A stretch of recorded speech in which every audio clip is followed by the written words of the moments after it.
Greetings, mind crafters, and welcome to another, hopefully thrilling, Minecraft episode on this beautiful, fantabulous day. My name is Kimberly Quinn, and I'm speaking with you now from northern Vermont. I just have to tell you that whenever you end up listening to this right now, summer's just barely kicked off here, and in northern Vermont, it's short and sweet for sure. We get a little bit of sun, and we are probably some of the biggest appreciators of the sun because we are a cloud. We're in a cloudy area, and it's a beautiful sunny bluebird day today.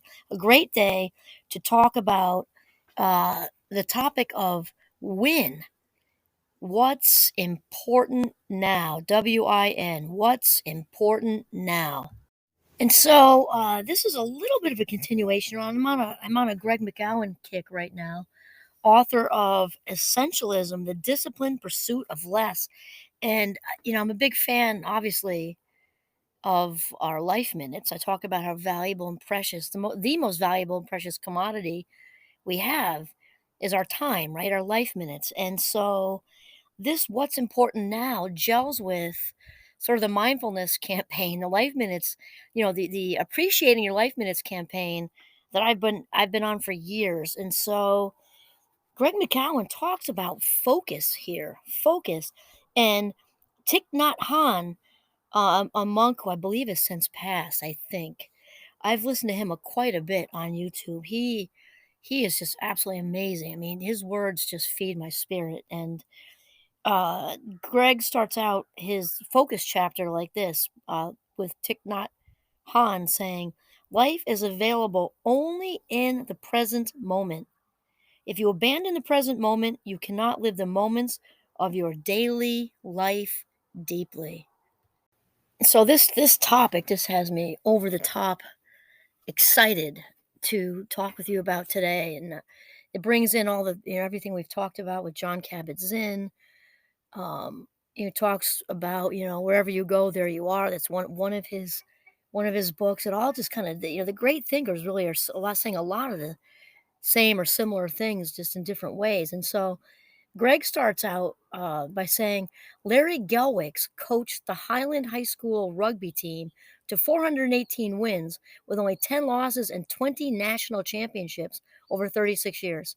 He describes his success this way: "We always win."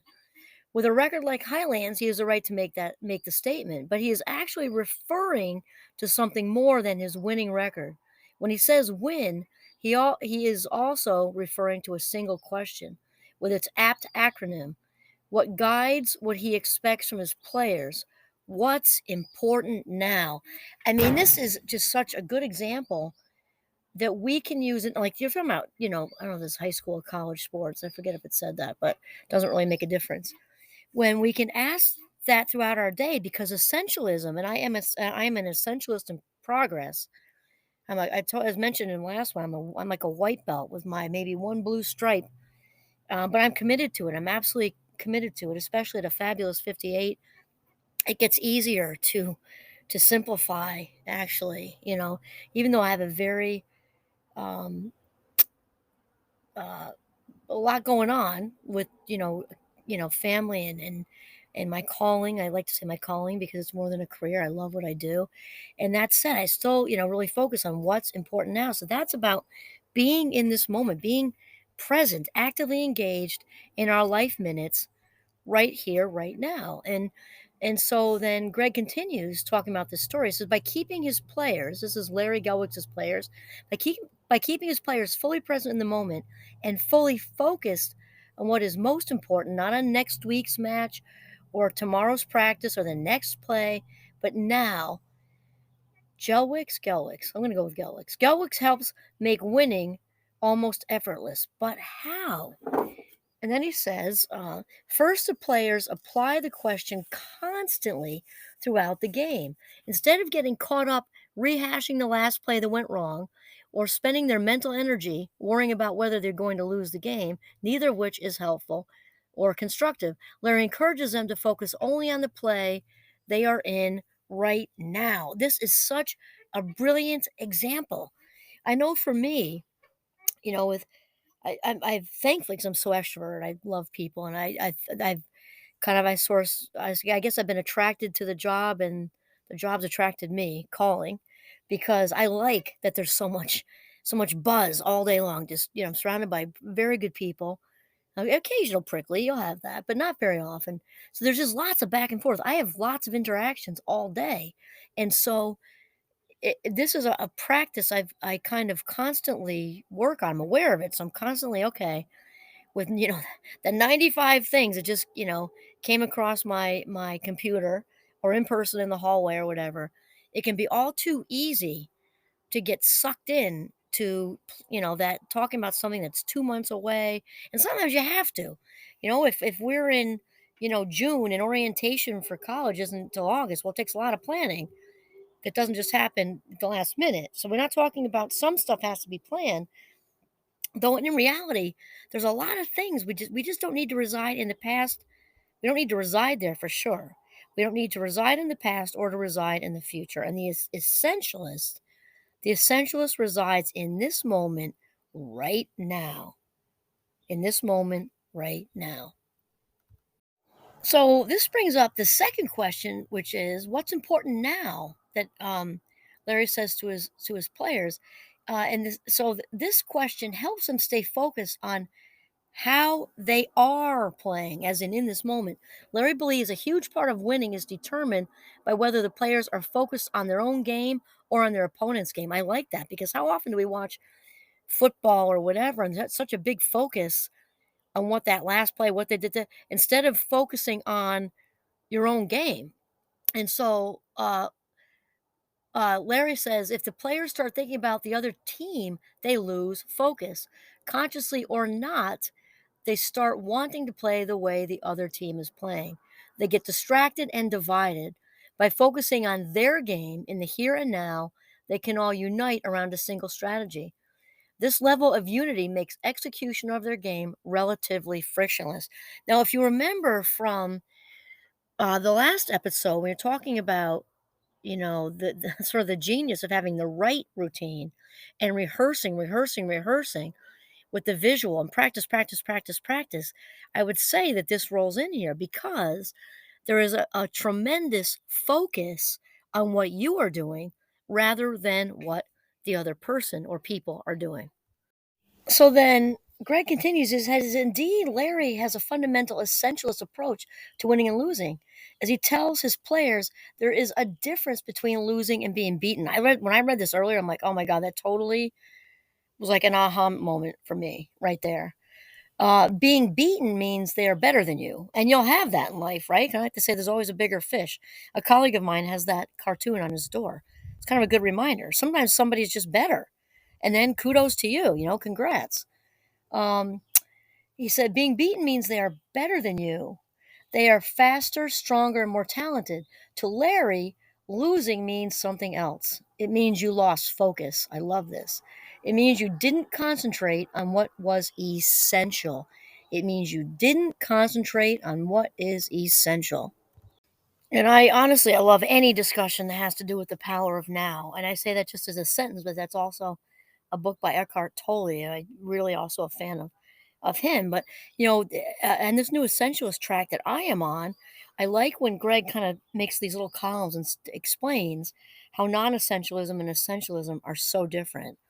I mean, he talks about the non-essentialist. Sorry, the mind is spinning out about the past or the future, versus, excuse me, the essentialist, who is focused on the present, like we keep talking about. The essen- the essentialist is actively engaged in his or her or their life. The non-essentialist thinks about what was important yesterday or tomorrow, whereas the essentialist tunes into what is important right now. What is important right now? And lastly, the non essentialist worries about the future or stresses about the past. And I know when I talk to my Minecrafters about worrying is actually rehearsing being anxious. So, we were talking about Michael Phelps in the last episode. And I think of like the Olympian and how they stand on the little tri stair kind of thing, that, the steps, and the gold medalist goes on top and the silver on one side and the bronze on the other side. If you want to be an Olympic gold medalist warrior, You can do it because whatever we practice or rehearse, we get really, really good at. Just like swimming and winning, the medal, or skiing, or playing the piano, or cooking, or whatever. Wherever we place our focus is where our energy goes. Wherever our energy goes is what will be successful. So if we want to put our energy into, worrying about the future or ruminating about the past, we're going to become gold medal winning ruminators and perseverators. And that's just how it goes. Where is the flip side is that one is the essentialist enjoys the moment. So Greg says that it is all based on a simple but powerful idea. To operate at your highest level of contribution requires that you deliberately tune in to what is important in the here and now. And I do think it's important to stop and reflect here, to really think about what percentage of your day, if we turn into like a positive frame, what percentage of your day are you truly present on an average day? You're actually in this moment, actively engaged in your life, versus how many life minutes, or what percentage of your life minutes do you spend worrying each day? Or what percentage of your life minutes do you spend ruminating? That would be all the woulda, coulda, shouldas, right? And really think about this, because literally, if we drew a circle on a whiteboard, just picture the circle like a pizza, right? And cut the slices, and let's double cut them, right? I used to do that when the kids were little, so there's less waste. So instead of typical 8 pieces, or 16, and it did work for less waste, by the way, parents who are listening. So 16 slices. So you give one skinny little slice on the way into work because you're ruminating about something you screwed up at work that was 3 weeks ago. You give up another slice to wonder if you have enough retirement money. You give up, and what's the age, whatever your life stage is. You give up a slice to, um, it's senior year is coming, and you're worrying about graduating and getting a job and all that, or you're out and you're worrying about your interview.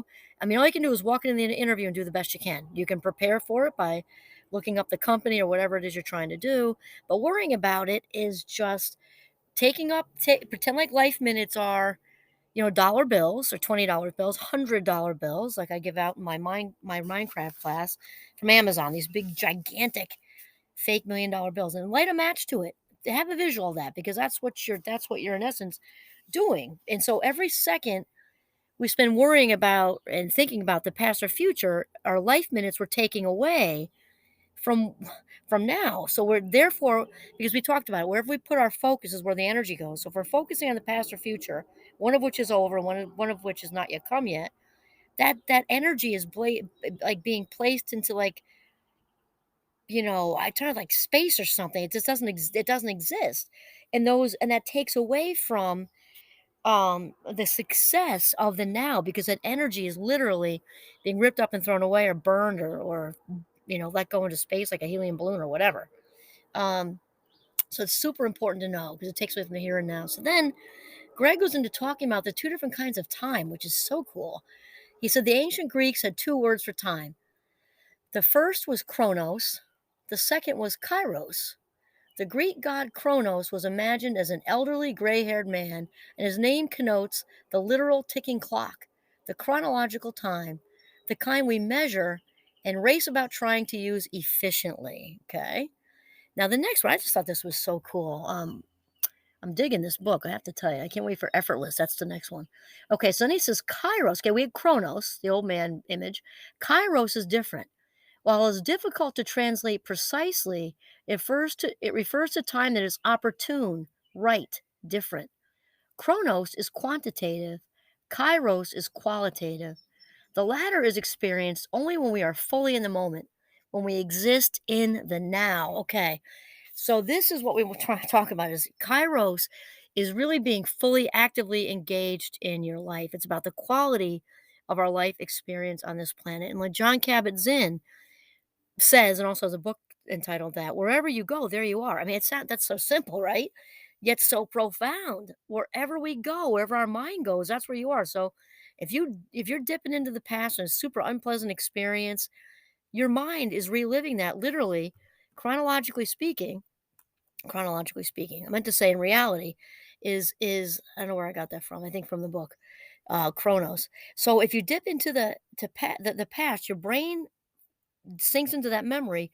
The attached emotion that accompanies the memory you are now bringing forth from last year, 2 years ago, 5 years ago, 20 years ago, you're experiencing that in the moment now, and the memory isn't even accurate, fully accurate. So we have that.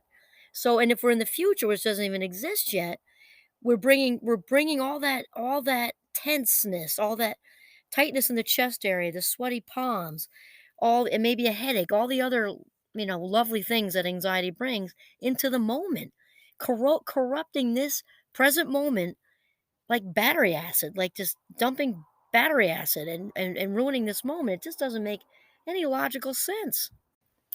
Okay, so when Greg talks about Kairos only being experienced in when we are fully in the moment, when we exist in the now, he said it is mind bending to consider that in practical terms we only ever have the now. Think about that. We only have now. We can't control the future in a literal sense, just the now. Of course, we learn from the past and can imagine the future, yet only in the here and now can we actually execute on the things that really matter. Non essentialists tend to be so preoccupied with past successes and failures, as well as future challenges and opportunities, that they miss the present moment. They become distracted, unfocused, they aren't really there. And, I have to chime in with the cognitive psychology background here, too.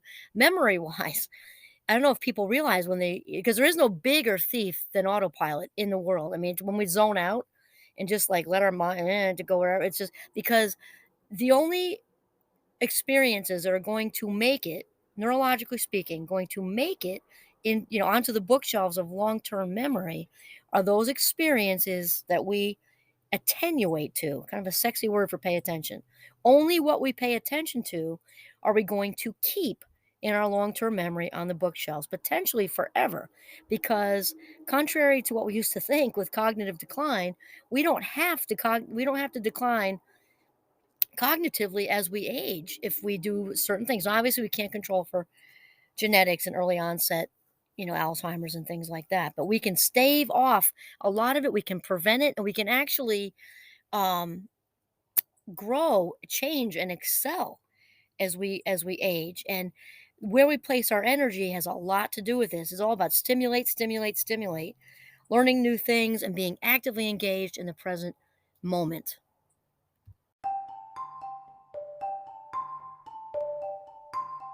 Alrighty, so then Greg winds it up well here with the way of the essentialist is to tune into the present. We can't say that enough. To experience life in Kairos, not just Chronos. To focus on the things that are truly important, not yesterday or tomorrow, but right now. So remember the acronym WIN. What's important now? And I think we can pretty much ask ourselves that all day long, and it would be okay. And we, in the end, minutes add up to hours, add up to days, add up to weeks, then months, then years, and that's our life. So we want to spend those life minutes as if they were cash, not let them go up in a flame. Awesome. This is Kimberly Quinn signing off from the beautiful Northern Vermont. Have a mindful day.